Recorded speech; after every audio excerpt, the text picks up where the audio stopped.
이제 오랜만에 우리 민수기 말씀을 함께 보는 것 같습니다. 이제 오늘 민수기 35장 말씀을 통해서 우리 도피성이라는 제목으로 함께 하나님의 말씀을 살펴봅니다. 이제 민수기가 여러분 35장, 36장까지밖에 얼마 남지 않았죠. 그래서 민수기가 이제 끝이 나면 바로 이어서 모압 평지에서 모세가 이제 한 3개월 동안 머물면서 선포했던 그 말씀이 신명기의 말씀이 이제 기록되게 됩니다. 그런 면에서 보면 좀 민수기의 이 마지막 결론 부분에 해당되는 이 말씀들을 보면 조금은 뭐랄까요? 시시하게 느껴지는 것도 있는 게 사실입니다. 왜냐하면 막 가나안 땅에 바로 들어갔으면 좋겠는데, 아니면 뭔가 엄청난 일들이 하나님의 능력이나 이런 역사가 딱 눈앞에 번쩍하고 나타나면 좋겠는데, 민수기는 이 끝부분을 보면 뭔가 좀 시시하게 그냥 잔잔한 말씀들로 이렇게 끝이 나는 것처럼 보여집니다. 그런데 제가 한 2주 전인가요? 3주 전에 우리 민수기 33장 이하의 말씀을 이렇게 좀 요약해서 살펴봤었는데, 그때 본 제가 이렇게 내린 결론은 그거였어요. 뭐냐면 하나님 참 세밀하신 분이라는 거예요. 왜냐하면 뭔가 막 가나안 땅에 얼른 들어가고 하나님이 엄청난 기적이나 능력을 베풀어 주셔서 이스라엘 백성들의 입이 떡 벌어지게 할 만한 그런 일들을 보여주셨으면 좋겠다 싶지만, 그런데 하나님이 이 민수기의 끝부분을 통해서 주시는 말씀은 이스라엘 백성들의 삶 속에 아주 세밀한 부분들을 가르쳐 주시는 거예요. 그래서 33장 이하에서 약속의 땅 가나안 땅으로 들어가라는 명령을 주시고, 그 다음에 12지파가 어떻게 땅을 분배해야 될지에 대한 말씀을 주셨어요.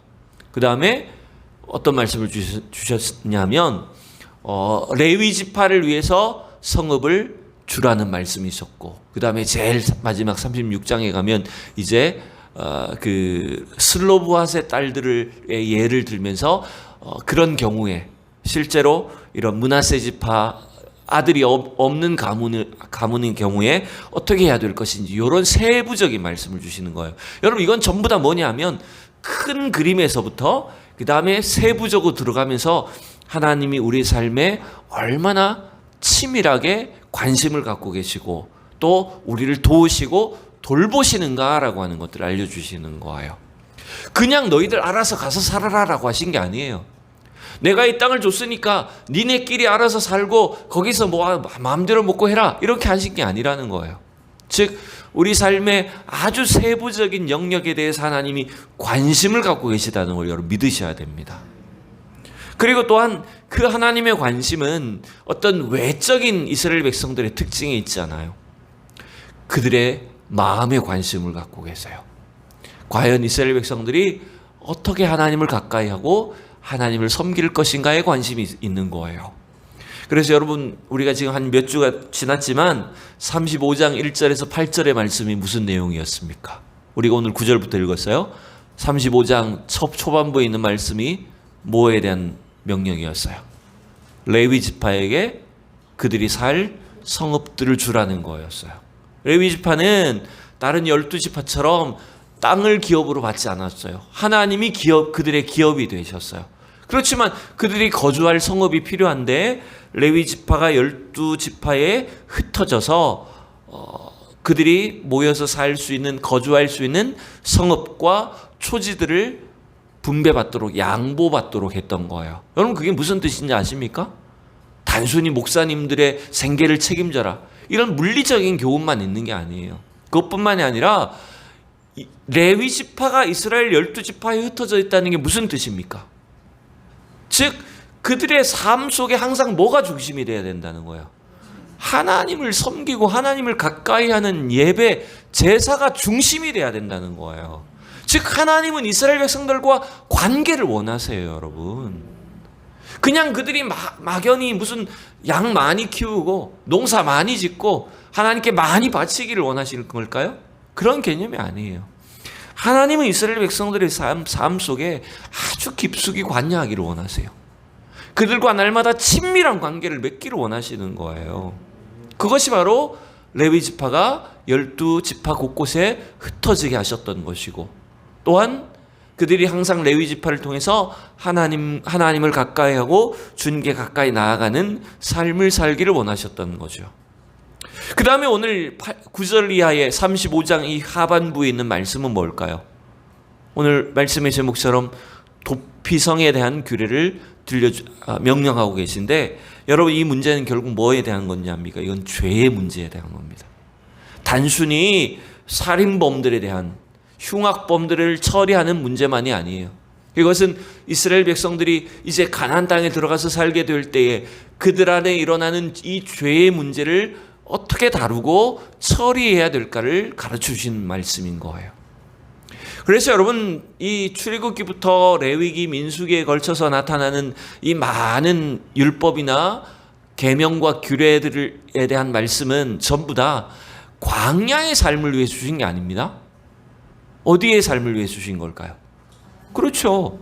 가나안 땅에 들어가서 그들이 살게 될 때에 그때 어떻게 해야 될지를 가르쳐 주신 것이 이 계명과 율법들이에요. 왜 그럴까요? 가만 생각해 보세요. 이들이 지금 모세라고 하는 지도자에 의해서 광야 여정을 이동하고 있을 때는 사실은 큰 문제가 없어요. 12지파가 다 이 성막을 중심으로 통제가 되고 있는 거예요. 근데 여러분, 가나안 땅에 들어가면 어떻게 됩니까? 가나안 땅에 들어가면 그 넓은 땅에 이제 각 지파별로 흩어져서 사는 거예요. 그럼 이제 무슨 문제가 생겨날까요?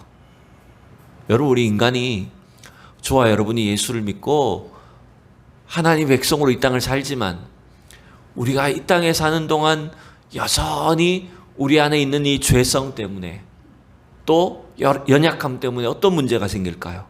항상 여러분 갈등이 생깁니다. 여러분 우리끼리도 갈등이 생기고요. 세상과도 여러분 갈등과 다툼이 생겨요. 보이지 않는 그런 죄의 문제가 날마다 발생한다는 겁니다.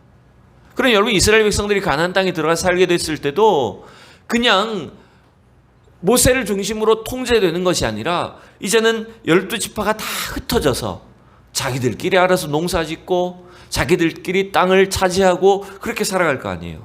그러면 그들 안에 있는 이 근본적인 죄의 문제들이 날마다 나타나게 되는 겁니다. 다양한 갈등과 미움과 죄의 문제가 나타나게 되는 거예요. 여러분 그런 가나안에서의 이 죄의 문제를 다룰 수 있도록 하기 위해서 하나님은 이렇게 도피성이라고 하는 좀 독특해 보이는 이 제도를 오늘 가르쳐주고 계시는 거예요. 이 도피성 제도를 제정해 주신 목적을 여러분 잠깐만 살펴보면 11절과 12절 말씀 함께 우리 읽어봅시다. 시작. 너희를 위하여 성읍을 도피성으로 정하여 부지 중에 살인한 자가 그리로 피하게 하라. 이는 너희가 복수할 자에게서 도피한 성을 삼아 살인자가 회중 앞에 서서 판결을 받기까지 죽지 않게 하기 위함이니라. 아멘. 여러분 이 도피성은 이스라엘 백성들이 레위 지파를 위해서 몇 개 성읍을 제공하도록 했을까요? 3주 전인데 다 잊어버리셨죠, 그죠? 쉽게 그냥 12지파가 4개씩 준다고 생각하면 돼요. 그럼 총 몇 개일까요? 48개 성읍을 제공하는 거예요. 갑자기 지금 3일 동안 쉬고 와가지고 지금 계산 잘 안 되시죠?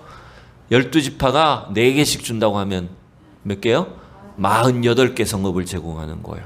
그래서 레위 지파를 위해서 요단강 좌우편에 48개 성읍을 제공하는데 그 48개 성읍 중에 왼쪽에 3개, 오른쪽에 3개, 양쪽에 3개씩 해서 총 6개 성읍을 지정을 하는 거예요. 그래서 이 6개 성읍이 뭐가 되도록 하는 거예요? 도피성이 되게 하는 겁니다. 물론 그 도피성으로 지정된 성읍의 이름은 이제 나중에 여호수아서에 가서 나타나게 되겠지만 지도에 보면 이렇게 되어 있는 거예요. 딱 양쪽에 3개씩 쭉 차례대로 되어 있는 거예요.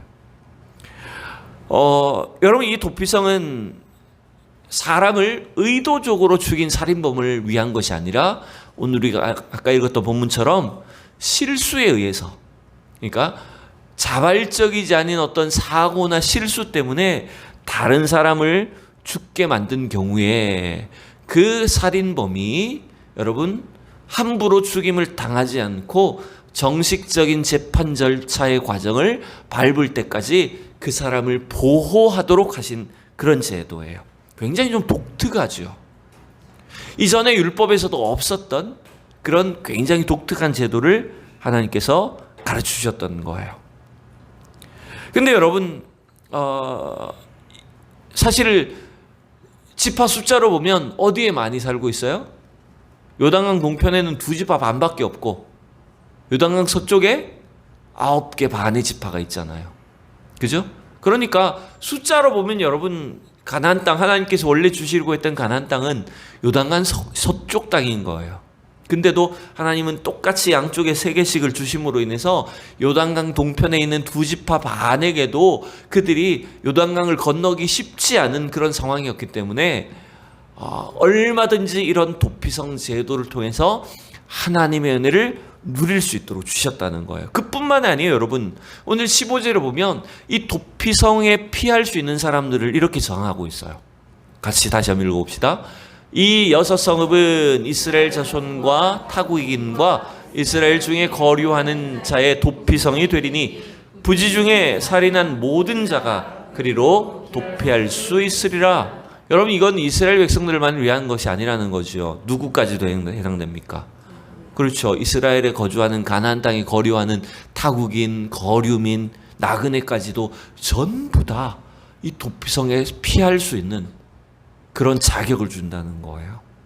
여러분, 이건 마치 우리의 구원이 이렇다는 겁니다. 여러분, 하나님 우리에게 주시는 구원이 이스라엘, 혈통적 이스라엘에게만 주신 게 아니잖아요. 우리 모든 민족 또 모든 백성들 가운데 하나님의 그 구원을 경험할 수 있도록 문을 열어놓으신 거예요. 그 은혜가 이 도피성에 담겨 있죠. 근데 여러분이 그럼 이 도피성에 피할 수 없는 자는 누구일까요? 오늘 본문을 다 읽지는 못하지만 16절 이하에 보면 여러분, 이 도피성에 피할 수 없는 자는 여러분 이런 사람입니다. 이건 의도적인 살인범이에요. 그래서 오늘 본문에 보면 몇 가지 막 도구들이 나옵니다. 돌로 첫 번째는 철 연장을 가지고 사람을 죽인 경우, 또 사람을 죽일 만한 돌을 가지고 때려서 사람을 죽인 경우, 혹은 또 나무 연장을 가지고 사람을 죽인 경우. 여러분, 특별히 막 살인 무기가 있다고 해서 그게 살인범이 아니라 사람을 죽일 의도를 갖고 있을 때 여러분, 그게 흉악한 이 의도적인 살인범이 된다는 거죠. 그래서 이런 사람들에 대해서는 하나님이 이 도피성에 피할 수 없다라고 명령을 하신 거예요. 또 도구가 아니더라도 어떻게 했을까요? 사람을 미워하는 마음으로 누구를 밀쳐서 넘어뜨려서 죽게 하거나, 혹은 또 악의적인 마음으로 사람을 쳐서 죽였을 때, 즉 살인의 의도가 있다라고 인정되는 경우에는 이 도피성에 피할 수 없다는 거였어요. 근데 근데 좀 어렵죠, 그죠? 이게 의도가 있는지 없는지를 어떻게 알아요? 이게 참 헷갈리는 거예요. 오늘날도 마찬가지잖아요, 여러분. 막 의도적으로 했는지 아닌지를 알기가 참 어려운 문제가 있는 거예요. 그럼에도 불구하고 부지 중에 의도하지 않고 실수로 우연히 뭘 이렇게 던졌는데, 물건을 떨어뜨렸는데 그 밑에 누가 있었던 거예요. 예. 내가 의도하지 않게 사람한테 이렇게 밀렸는데 누구를 죽이게 된 거예요. 뭐 이런 비의도적인 부지 중에 일어나는 이런 사고를 통해서 누군가를 죽이게 되었을 때, 그런 경우에 이 살인자를 보호하기 위해서 이 도피성을 마련했다는 거예요. 여러분, 일단 이렇게 기억을 하시면 됩니다. 아직 이스라엘이 이 고대 시대에 왕정 국가가 아니었어요. 즉 왕에 의해서 재판이 되는 그런 시대가 아니었기 때문에 하나님은 이 과도기적인 상황에 있는 이스라엘 백성들을 위해서 이런 도피성이라고 하는 아주 독특한 제도를 마련해 주신 것 같아요. 근데 여러분, 이게 보면 볼수록 은혜입니다, 여러분. 보면 볼수록 이게 하나님의 은혜라는 걸 여러분 발견하게 되는 거예요. 여러분, 왜 이 살인범을, 물론 의도하지 않은 살인범이긴 하지만 왜 이 사람을 보호해야 됐을까요? 이 당시엔 여러분, 그 살인을 저지른 혹은 실수를 했더라고 해도 살인을 저지른 자를 처벌할 수 있는 권리가 누구한테 있었는 줄 아세요? 가족한테 있었어요. 공동체가 법적으로 어떤 판결을 내리고 처벌을 할 수도 있었지만, 살인을 당한 그 가족들한테도 복수할 수 있었던 권리가 있었던 거예요. 그래서 우리가 룻기에서 살펴봤듯이 자기 가문의 어떤 그 재산이나 기업을 물을 자의 책임을 지도록 하는 제도가 있었잖아요. 고해를 제도라고 하는 제도가 있었죠. 기억나시나요? 기업 물을 자의 책임이 있었잖아요. 보아스에게. 그것처럼 여러분, 이 살인에 의해서 혹시 피해를 입게 됐을 때 그것을 복수할 책임도 고엘 제도에 들어있었던 거예요. 똑같은 단어예요. 고엘이란 똑같은 단어를 써요. 그러니까 우리 가족 중에, 형제 중에 누군가가 살인의 피해를 당했다. 그러면 그걸 보복할 수 있는 권리도 있었다는 거예요. 그 책임도 주어졌다는 거예요. 그러니까 내가 만약에 누군가를 의도하지 않게 실수로 죽였다고 했을 때, 그런 일이 일어나면 안 되지만 그런 일이 생겼다고 했을 때 그 상대방이 여러분 나에게 보복을 해도 처벌되지 않는 방식이었다는 거예요. 왜냐하면 피해를 당한 입장에서는 어때요? 그 사람이 의도했든 의도하지 않았든 간에 엄청난 손해를 본 거잖아요. 그러니까 그런 일이 만약에 다 허용이 돼버리면 어떻게 됩니까?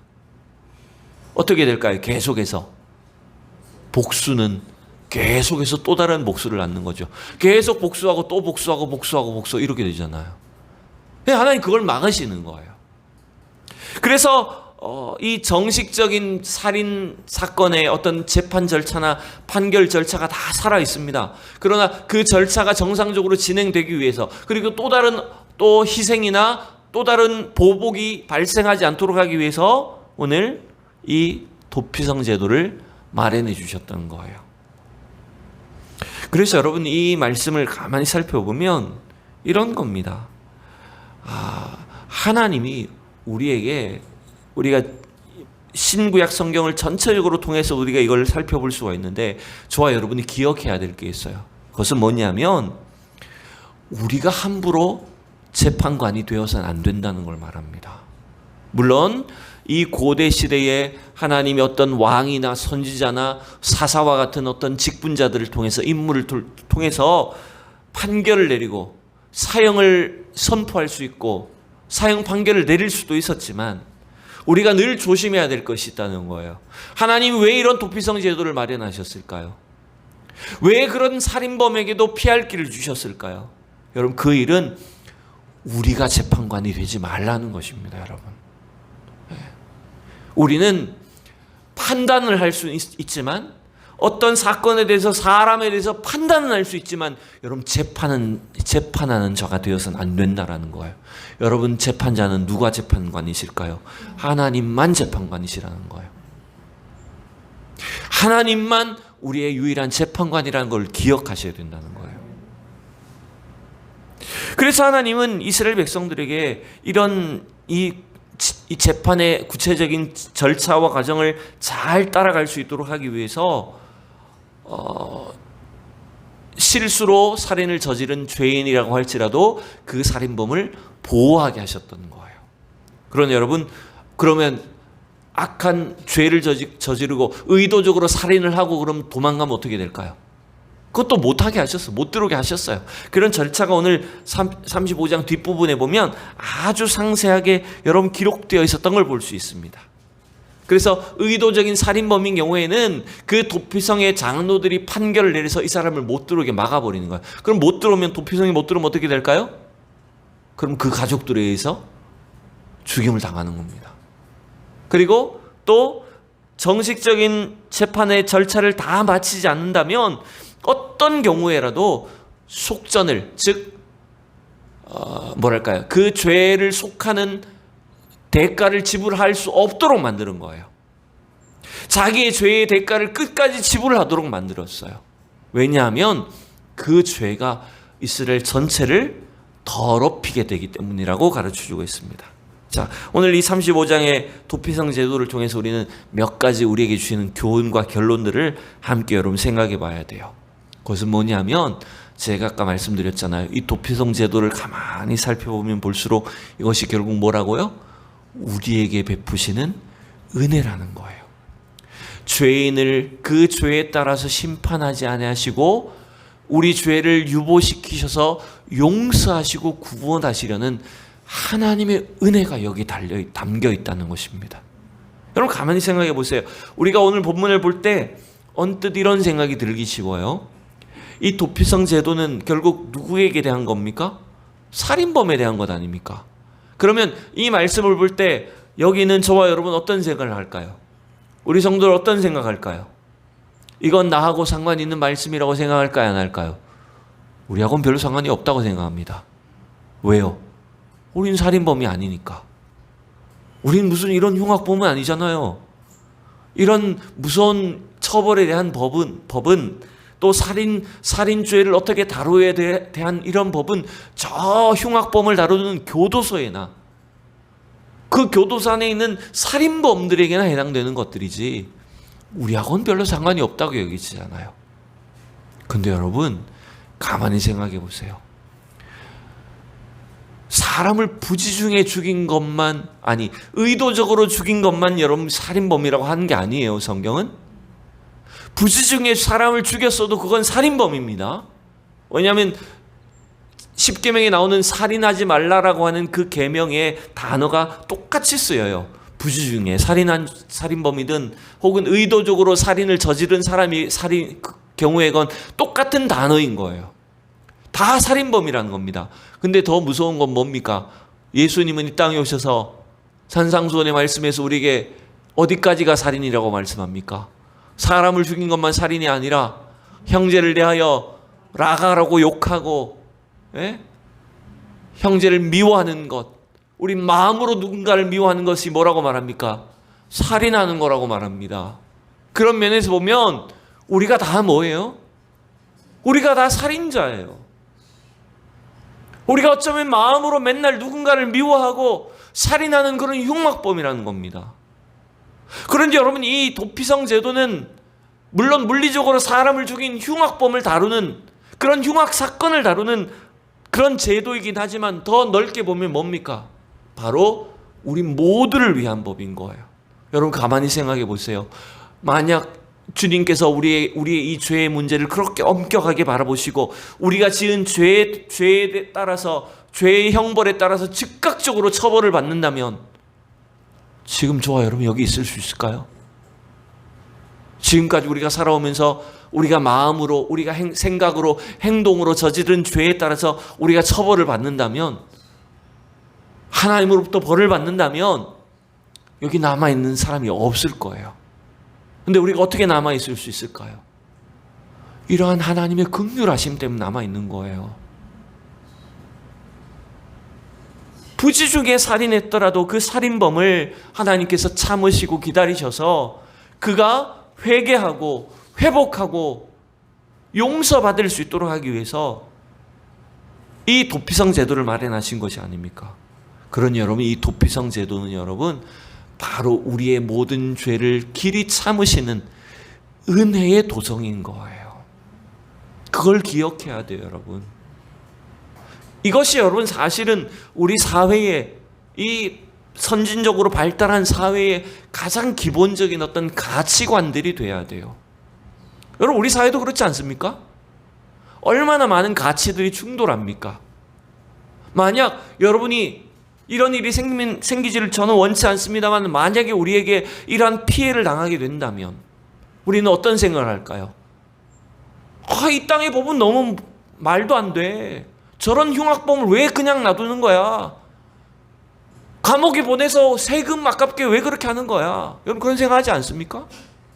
그러니까 우리의 인간적인 생각과 가치들이 끊임없이 여러분 그냥 놔두면 우리 죄는 깨닫지도 못한 채 서로 남의 죄를 탓하고 욕하고 비방하고 싸우고 죽이려고 하는 거예요.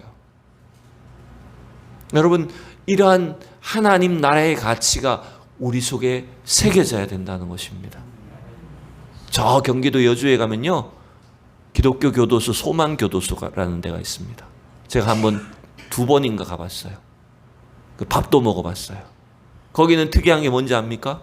거기는 물론 살인범부터 다 흉악범들이 다 있는데 그 소망교도소의 특징은 뭐냐면 교도관하고 재소자하고 같이 밥을 먹어요.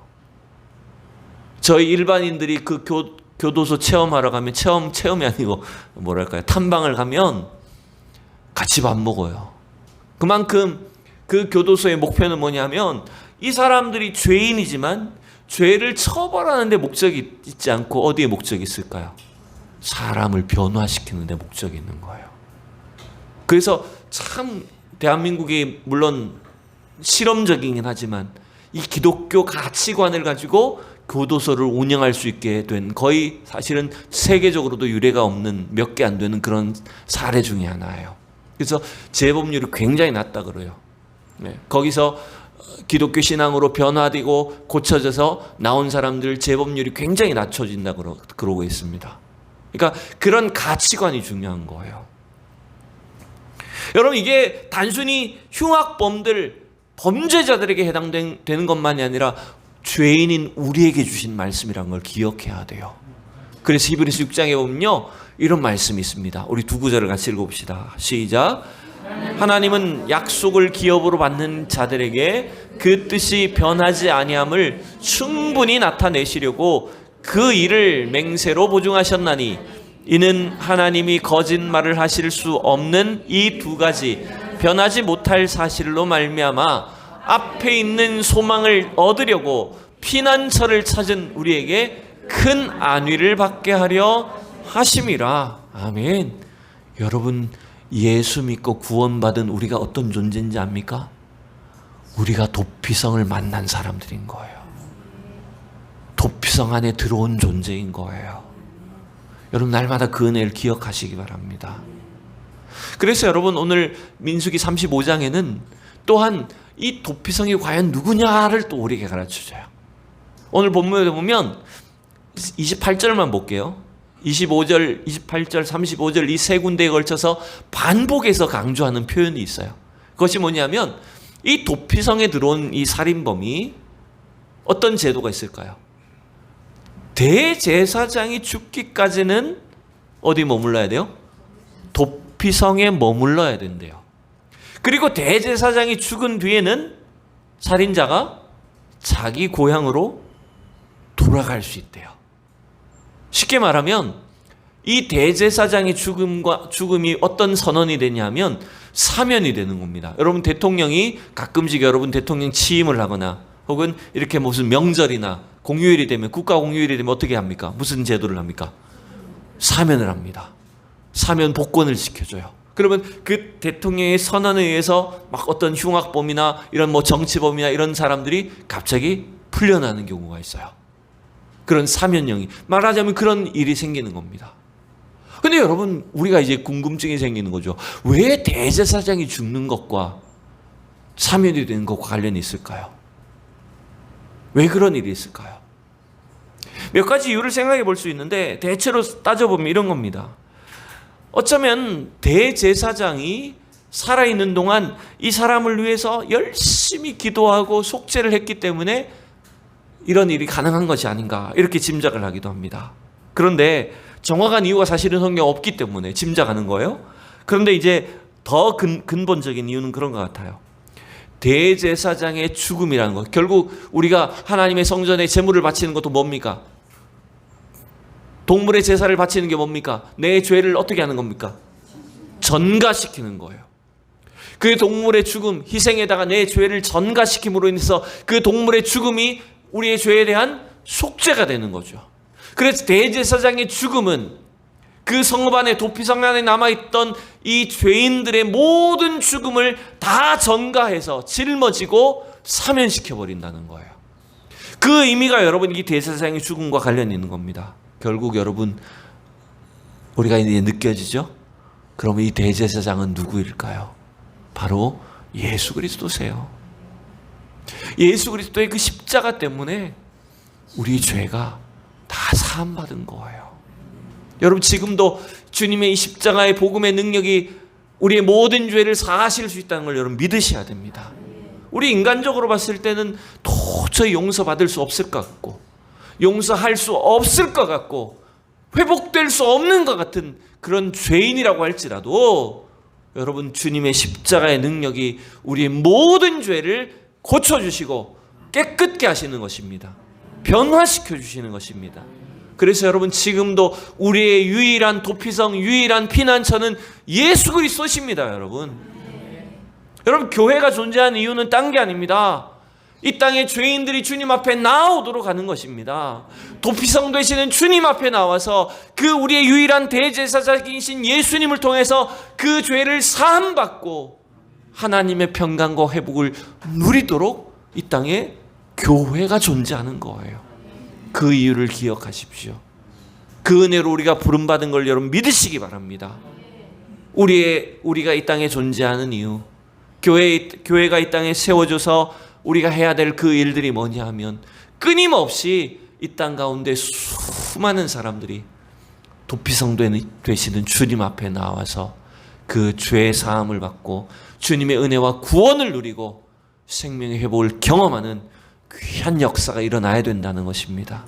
여러분 이 일을 위해서 우리가 날마다 기도하고 또 그 귀한 구원의 역사를 우리가 담대하게 선포하는, 여러분 우리가 그런 죄에서 구원받은 자들이라는 사실을 우리 스스로 우리가 경험한 복음을 나타내며 증거하는 우리 성도들이 다 될 수 있기를 축원합니다.